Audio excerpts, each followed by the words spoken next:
Welcome back to show. Abdul Rauf Khan साहब हमारे साथ मौजूद हैं, लेकिन मैं उनको भी कुछ क्लिप सुनाना चाहता हूं और आपको भी सुनाना चाहता हूं। कल बाबर आजम से एक बड़ा इंटरेस्टिंग सवाल हुआ शाहीन शाह अफरीदी के हवाले से कि आपके साथ उनके ताल्लुकात कैसे हैं। बाबर आजम ने इसके जवाब में तो कहा कि ये सारी चीज़ें मीडिया में ही फैलती हैं, मीडिया वाले बताते हैं, बाज़ औक़ात सुन के हैरानगी होती है। इसके जवाब में बाबर आजम का जो जवाब था बड़ा इंटरेस्टिंग था, बड़ा मासूमाना था। लेकिन उसके बाद एक और सवाल के जवाब में भी बाबर आजम ने कुछ कहा। पहले शाहीन वाला क्लिप सुनते हैं कि बाबर आजम ने क्या कहा, उसके बाद अगला क्लिप सुनेंगे और फिर स्ट्रेट अवे इसका जवाब ढूंढने की कोशिश करेंगे रऊफ भाई के साथ। ये तो पहली बात तो ये ना, ये चीज़ें जब भी मेरे आंखों के सामने से गुजरती हैं वो सब आपके कहीं ना कहीं से आप लोगों की तरफ से ही आती हैं। वो थोड़ा सा मुझे भी होता है कि शायद कुछ ज़्यादा आप लोगों को ज़्यादा पता है हमारे से ज़्यादा, तो ये थोड़ी सी होती है। लेकिन अल्हम्दुलिल्लाह ऐसी कोई कुछ बात भी नहीं है। ये मैं क्लियर कर रहा हूँ आपको भी और फैंस को भी कि हमारा जो बाउंड है वो अब का नहीं है, वो बहुत पुराना है।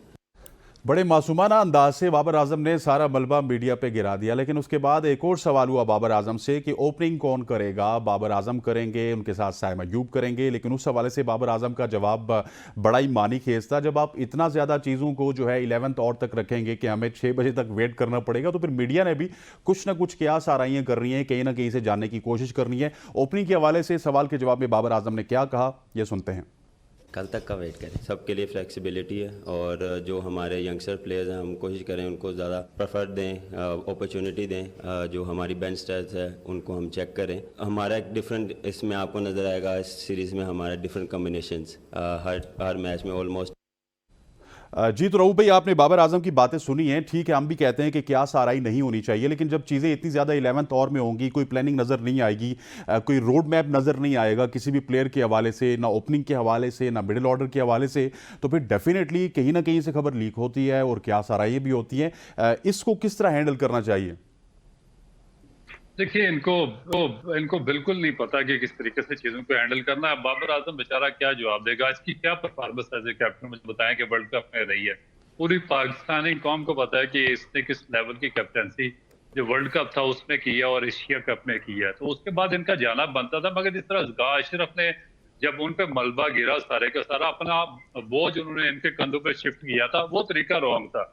और जिस तरह वाब रियाज को उन्होंने यूज करके इनको कैप्टनसी से हटाया था, तो अभी भी इनको पता ही नहीं है। इसको भी प्रिपेयर करके कैप्टन बनाया नहीं गया, ना इसकी अपब्रिंगिंग प्रॉपरली की गई थी और उनको कैप्टन बना दिया गया था। तो अब उसकी बर्डन को इनको उठाने की सलाहियत नहीं है। मेरा ख्याल है कि जो टीम है, जो न्यूजीलैंड की सी टीम एक आई हुई है, इसके खिलाफ इनको खेलना ही नहीं चाहिए था।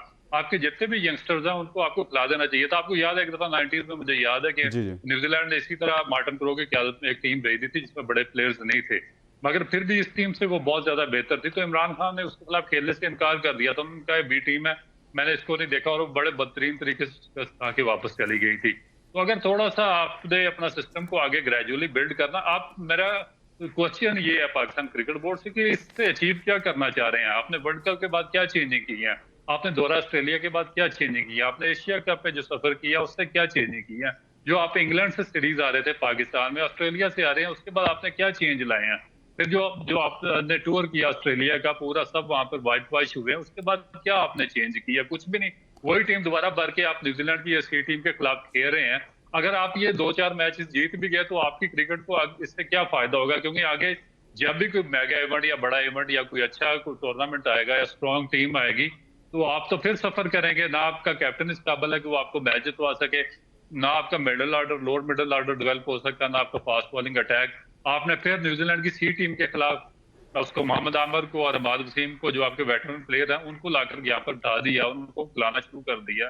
तो अगर आपने खिलाना था, किसी यंगस्टर को अपॉर्चुनिटी देते शॉर्ट फॉर्मेट में, जो कि है ही बिल्कुल एक यंगस्टर के लिए फॉर्मेट, इसमें आप पुराने जो रिटायर्ड प्लेयर्स हैं उनको लाकर T20 फॉर्मेट में डाल रहे हैं। तो मेरे तो समझ से अच्छा completely रऊफ भाई, बाहर है मुझे कि मुझे क्या। आपकी बातें बड़ी इंटरेस्टिंग लग रही हैं, लेकिन मुझे एक बात यहाँ पे याद आ गई कि हमें वर्ल्ड कप से पहले न्यूजीलैंड की सी टीम क्यों याद आती है। आपको याद होगा पिछले वर्ल्ड कप या एशिया कप से पहले हम श्रीलंका के साथ खेले थे, अफगानिस्तान के साथ खेले थे। एकदम से हम कहाँ से कहाँ पहुंच गए थे, और उसके बाद एशिया कप में हमारी परफॉर्मेंसेज इतनी डाउन हुई, वर्ल्ड कप में हमारी परफॉर्मेंसेज इतनी डाउन हुई। तो जब आप इतने ज़्यादा कमज़ोर अपोजिशन के खिलाफ खेलेंगे, तो डेफिनेटली जब तगड़ी अपोजिशन के खिलाफ आप खेलेंगे वर्ल्ड कप में जाके, तो आपसे प्रेशर सस्टेन नहीं हो पाएगा। बिल्कुल एग्जैक्टली नहीं होगा। और मैं पहले कह रहा हूँ कि पाकिस्तान की किसी भी स्टैंडिंग पे वर्ल्ड कप में नहीं खड़ा होगा। ये क्या आपका रिजल्ट प्रोड्यूस करके दे सकते हैं अहमद वसीम, मोहम्मद आमिर, और बाबर आजम, मेरा नहीं ख्याल कि किसी किस्म का कोई रिजल्ट प्रोड्यूस करेंगे। इन्होंने वर्ल्ड कप में क्या कर दिया तो जो यहाँ पर करेंगे, तो आगे तो आपको फ्रेश लेग्स चाहिए, वो यंग लड़के जिन्हें आप देखें कि न्यूजीलैंड ने जो रचन रविंद्रा को खिलाया था, आउटस्टैंडिंग प्लेयर था।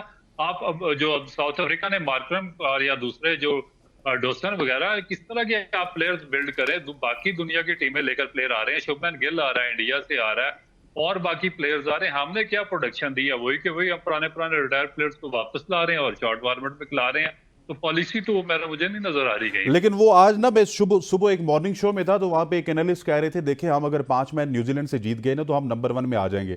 हम इसी तरह नंबर 2 पे वर्ल्ड कप में भी गए थे, ओडीआई में भी। ये नंबर 1 नंबर 2 की गेम में पूरा का पूरा सिनेरियो छुप जाता है और उसके बाद कौम मायूस होती है।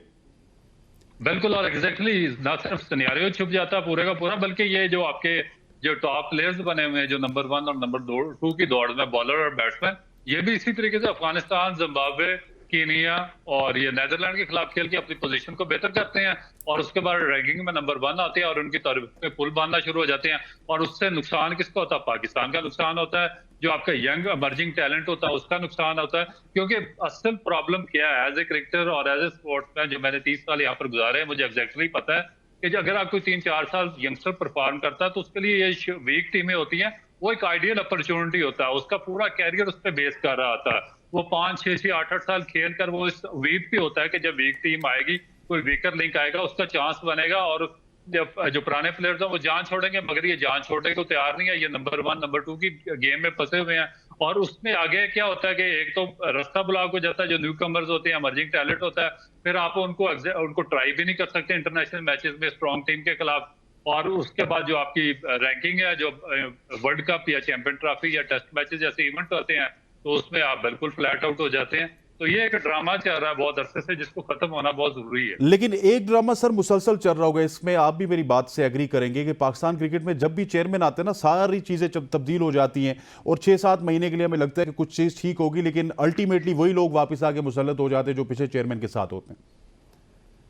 नहीं, वो इसलिए सही नहीं हो सकती कि देखें, जिस तरह ईसान अमानी आया तो उसने मिसबा को आल इन आल बना दिया था सारा कुछ। अब ये कैसे हो सकता है कि मिसबाई डोमेस्टिक स्ट्रक्चर चलाए, मिसबाई फर्स्ट क्लास क्रिकेट चलाए, मिसबाई अंपायर लगाए, मिसबाई इंटरनेशनल क्रिकेट चलाए, मिसबा पाकिस्तान टीम का मैनेजर बन जाए, तो हेड कोच भी मिसबा हो, तो ये किस तरह आगे वो कोई और आया रवीज राजा, उसने अपना इस तरह एक बंदा रख लिया, वो चलाता रहा। फिर आगे विकास शरीफ साहब ने हफीज को आगे कर दिया था, वो इस तरह करते रहे हैं। तो अब इन्होंने बाबर रियाज को आगे कर दिया, वो कर रहा है। तो एक आदमी किस तरीके से सारे सिस्टम को ग्रैब कर सकता, तो वो फिर होता क्या है कि वो जो उनकी पर्सनल लाइकिंग या डिसलाइकिंग होती है, वो अपने सारे दोस्त जो होते हैं उनको साथ ले आते हैं, और जो उनके दोस्त होते हैं जिनको वो oblige करते हैं, उनकी इतनी एबिलिटी नहीं होती, ना उनकी इतनी वर्थ होती है, ना उनकी इतनी एजुकेशन होती है कि वो आपका सारा सिस्टम रन करें। अब एक मैट्रिक फेल जो टेस्ट क्रिकेटर है, चाहे उससे 100 मैचेस भी खेले हों, तो वो मैनेजमेंट का काम क्या कर सकता है, वो स्पोर्ट्स साइंसेस क्या कर सकता है, वो